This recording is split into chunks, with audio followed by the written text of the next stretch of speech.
case, Wentz is the guy that we've seen every other season since then. As you see, 3-14, not an optimistic outlook, but hey, look, you can draft a quarterback next season. Move this man! What's going on, Washington Commanders Nation? It's your boy Rio, and we're back with the latest and greatest on the Rambling with Rio YouTube channel, where we ramble about the Washington Commanders. Today's episode, Adam Rank is at it again. I don't know who hurt you in the Washington football organization, but I definitely have a bone to pick with you. But first, play the music.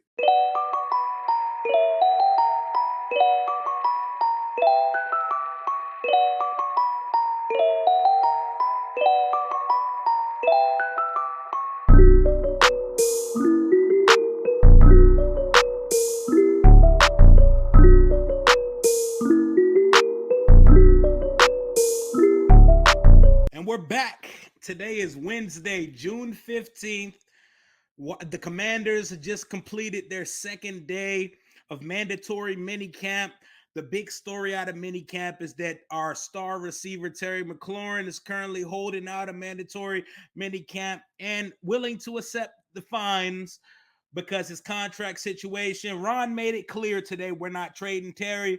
I keep saying we're not trading Terry. I believe it in my heart of hearts that this team just does business in slow motion. We got a lot of old guys running the show here, and the contract's going to get done closer to camp in July, like I predicted in my video 3 months ago. We'll revisit that topic soon. But today, NFL Network's Adam Rank, he does his predictions. I think he tries to outdo his previous year predictions and tries to stir up conversation because we're reaching the dog days of summer. After mandatory minicamp, we pretty much have nothing. The next time we'll see these guys is at the end of July for the real thing, training camp in Ashburn and the NFL season beginning, because the NFL offseason is finito, baby. It's almost time to go. We're in mid-June, and we're in prediction season. You guys saw me and my boys. You know, we're a little biased, and we gave some real, true, genuine homer, but realistic predictions for our Washington Commanders. But before we get to what Adam Rank had to say, this episode, like all episodes, is brought to you by at Washington on the Daily on Instagram and at BetUS Sportsbook and Casino, using my unique link in the description below and code JOIN125 upon your first deposit. But guy, Adam Rank, love you, my guy. Love your content, your podcast, your fantasy views, all that good stuff. Who hurt you in Washington, my guy? Who hurt you? Who hurt you? Who hurt you? What enemy do you have here? What player didn't sign your jersey as a child? What Washington player hurt one of your Chicago Bears players that makes you hate us so much? Because there is no God-given reason how you can predict that the Commanders are going to go 3-14 this year with an improved quarterback. No, significantly, monumentally significant upgrade at the quarterback position. We're going to get Chase back. We're going to get Tez back. Knock on wood, we're going to get Curtis back. He was on the side field again today. Hopefully it's just a precaution. Everybody prayers up. And let's hope we can see Curtis Samuel. Wentz is going to play with the best offensive supporting cast he's had since he's been in the league. The defense, we're adding to the wide receiver room. We have a first-round pick to add with Terry and Curtis. We added another pass-catching tight end. We have a good offensive line. How the hell are we getting 4 games worse when we got better this offseason? How the hell are you going to pick your hometown Chicago Bears to go 10-7, 7 games more than the Washington Commanders? I have a large bone to pick about that.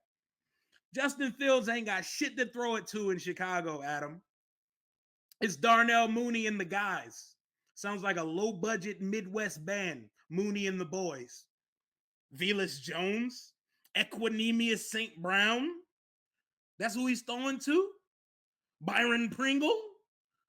That's 7 games better than the Commanders? Stop it. The Chicago Bears they're not even trying to help Justin Fields, bro. They hired a defensive coach and did not put any significant weapons around him this offseason. They made no attempt to support their young quarterback and invest in their face of the franchise. But they're going to be 7 games better than the Commanders. So let's take this back because Adam Rank has a history of doing it. He almost hit it on the head one year, 2019. Jay Gruden's lame duck year with the team. The year we drafted Dwayne Haskins, rest in peace, when Case Keenum started the year as the starting quarterback, where there was a QB competition between Colt, Dwayne, and Keenum. I didn't blame him, but I was mad when he predicted 2-14 for us that year. But ultimately, that was just me being a fan. I wouldn't have predicted 2-14, but in my heart, I knew we weren't going to be any good that year. So I wasn't mad at him. He was 1 game off. We went 3-13, ended up with the 2nd pick of the draft and getting Chase Young because we beat the Giants in the Chase Young Bowl and because Ryan Fitzpatrick missed a 2-point conversion when we played the Dolphins in Miami that year. So he got it that year. The next year, he predicted us to go 4-12. Wasn't too mad at that, but that's still low. That was Ron's first year with the team. Chase Young in the fold. We had Dwayne starting, first year under the second name of the team, the football team. He had us going 4-12. I had us more in the 8-9 win range. We ended up going 7-9. Can I get mad at that? No.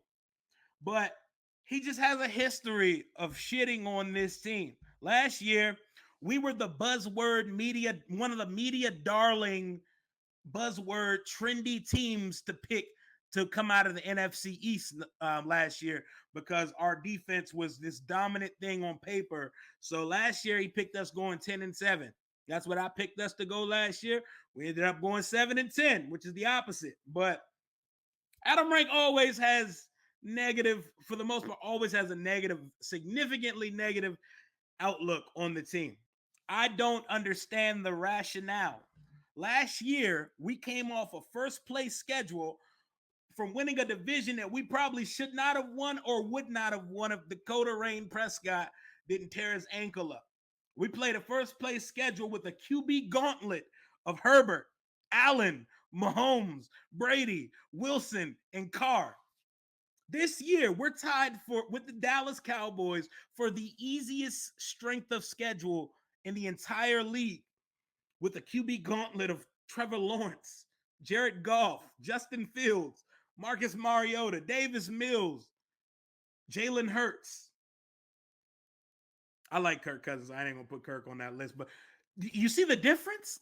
So you see us being 4 games worse versus a significantly lesser schedule with a legit quarterback, a legit starting quarterback versus that great story XFL backup that we started for 16 games last year.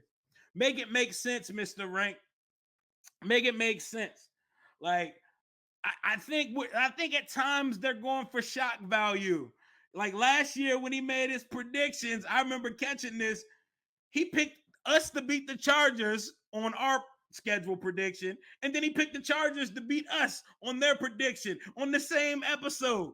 So it's clear there's not too much rationale or too much thought put into these predictions. But damn, man, 3-14. You got the Lions better. You got the Bears 7 games better. You got the Giants 7 games better than us. Come on, man. Come on, man. Keep sleeping. Keep sleeping. I'm not saying we're going to win the Super Bowl. And I'm not saying my prediction of 11-6 is going to happen, but ain't no motherfucking way we're going 3-14 in the 2022 season unless something absolutely catastrophic and egregious happens very early on and we lose half of the team because I can't see it. We're going to have 3 wins by my birthday, October 14th. We'll have 3 wins by then. We may have 3 wins by the time we get out of September. He has us starting the season 0-8. 0-8 with losses to the Jaguars and the Lions. Like, this shit is disgusting. It's atrocious. Let me go down this list. He has us losing our first 8 games to Jacksonville, Detroit, Philly, Dallas, Tennessee, fucking Chicago. His team, because you know he's going to be biased. His Chicago Bears that he has winning 10 games, God bless, I don't know how. The Packers and the Colts. He doesn't have us winning our first game to week 9 versus the Vikings. And then he doesn't have us winning again till a month later versus the Falcons. And then we're going to win 2 in a row versus the Falcons and Giants. And then he has us ending the season losing to the Giants, 49ers, Browns, and Cowboys. Adam Rank, sir, let's talk about it. I would love to get you on the pod, bro. I would love to hear your fantasy advice. I'd love to hear you talk about the Chicago Bears plan for their young quarterback, Justin Fields. And I would love to understand your rationale for how a improved Commanders team is going to go 3-14 and be in absolute Armageddon doomsday fucking mode, because it is tear the house down. Everybody's getting fired, like last days of Pompeii type shit if we go 3-14 this year. I'm one of those fans who realize and recognize that no matter what the fan fodder is, Ron has a long leash here. And I think he's going to leave on his terms whenever he's ready. And I think eventually he's going to step down and give the job to Scott Turner. But if we go 3-14 after eating this $28 million and trading for a quarterback who's a significant upgrade and getting 4 games worse this year, Daniel the Dweeb Snyder is going to go nuclear and blow this whole fucking shit up, and it's going to go crazy. I don't even want to think about it. I don't even want to utter these words or even speak anything like it into existence, because the shit ain't happening, because the Commanders will win at least 9 games this season. Book it. You heard it on my record prediction pod. Ain't no motherfucking way, Adam Rank. Would love to get you on the show to talk about it. 3-14, I think not, my guy. But that's all I got for right now. You know, I'll have some more content on the way. Hopefully, my schedule allows it. I'll hop on a live sometime soon. But until next time, hail to the Washington Commanders. Take command. Deuces.